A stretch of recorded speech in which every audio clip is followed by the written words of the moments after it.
And for more insight, we're joined by James Peterson. He's the director of Africana Studies at Lehigh University. He joins us live from the U.S. city of Memphis. Thank you so much for joining us. Thank you for having me.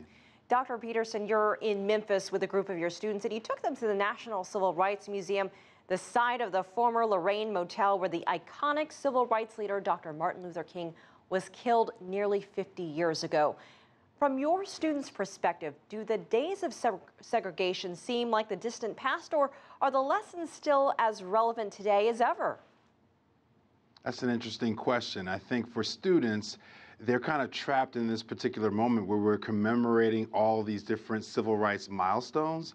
And so they're forced to take a look at the history. And honestly, they're also forced to think comparatively. So they're considering how much progress we've made versus all the benchmarks that we're celebrating. And they're young people and they're smart and they're asking a lot of questions. And so they're understanding that there's still quite a bit more work for us to do. We noted that this past weekend marked 50 years since the infamous march in the city of Selma. A lot of people are asking if a lot has really changed since then. Listen to what the U.S. president said on Saturday.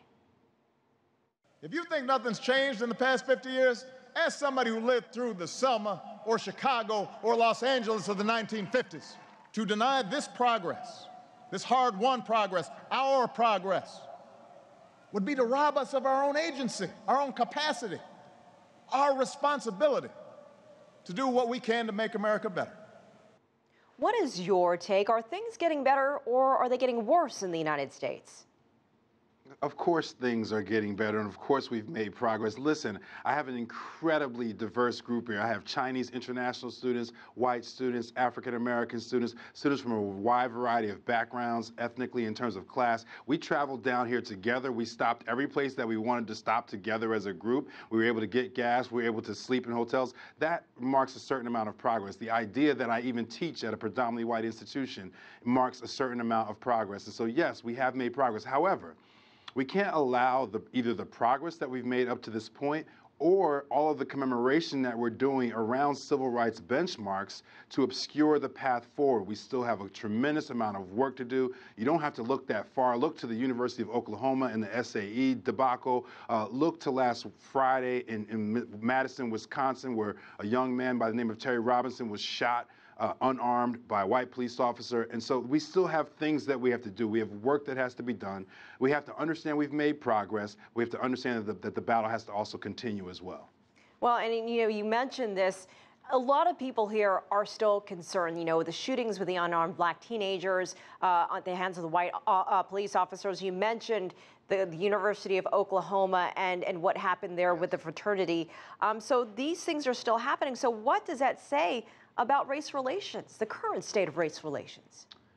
It says that the current state of race relations is complicated and also suggests that we're not having the right kinds of conversations. So on the one hand, I think it's very, very important for the University of Oklahoma to handle the situation with the fraternity organization. But to me, that's a very, very different kind of racism, which is like sort of interpersonal kinds of racism versus the kind of institutional racism that results in the murder of unarmed black and brown youth. The reality is that the work has got to take place on both fronts. We have to work on interpersonal communications, but we also need the kind of research-based information from social psychology to wrestle with implicit bias and racial bias in institutions like police forces, government, corporations. That's the kind of long, hard work that's required. And so, again, we have to understand that it took hundreds of years to create the system of racism that justified slavery here in the United States. It's going to take time, energy, and effort on the part of everyone to reduce and remove that residue from our society.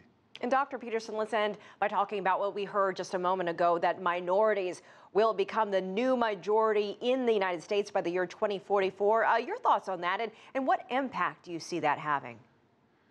Well, it's already starting to have some impact. There are some people in our country who are quite afraid of the fact that so-called minorities will become the majority now by 2044. You'll notice also that every time we do the statistical data on that, the date moves up a little bit, right? It used to be at 2050, it used to be at 2060, now it's at 2044. And the reality is that demographic shift has already taken place. If you think about the demographics of the voting bloc that re-elected President Obama, it was very, very diverse. And so looking forward, we have to become the America that we say that we want to be. We say we're some kind of melting pot. We say we're the place of freedom and liberation and equality. These demographic shifts are going to force this nation to, in some ways, make good on its promises.